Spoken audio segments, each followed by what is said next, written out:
তুমি আমার নয়ন গো। বাবা, গুড মর্নিং এভরিওয়ান। আর গুড মর্নিং এভরিওয়ান। আজকে হচ্ছে মঙ্গলবার, মানে জয় হনুমানজি। জয় বজরংবলী। দীঘা থেকে ঘুরে এসে কেমন লাগছে? ফুরফুরে একদম মেজাজে।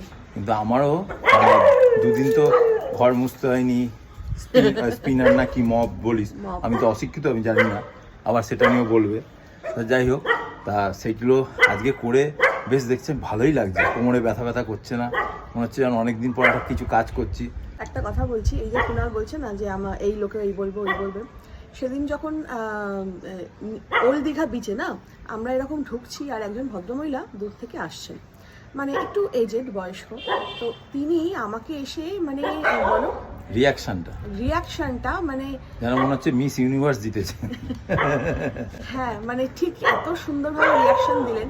আর উনি জড়িয়ে ধরে আদর খাওয়া, চুমুক খাওয়া। যারা উল্টোপাল্টা কথা লেখে, যারা আজে বাজে কথা বলে, তাদের উপর আমার খুব রাগ হয় আর তোমাদের জন্য খুব কষ্ট হয়। তোমরা তো কোনো খারাপ বা কোনো বাজে কাজ তো করছো না, তোমরা এত সুন্দর করে ভিডিও করছো। আর সবথেকে যেটা বেশি ভালো লাগলো কথা শুনে ওনার, উনি বললেন যে তোমাদের ভিডিও দেখে না আমার অল্প বয়সের কথা মনে পড়ে যায়।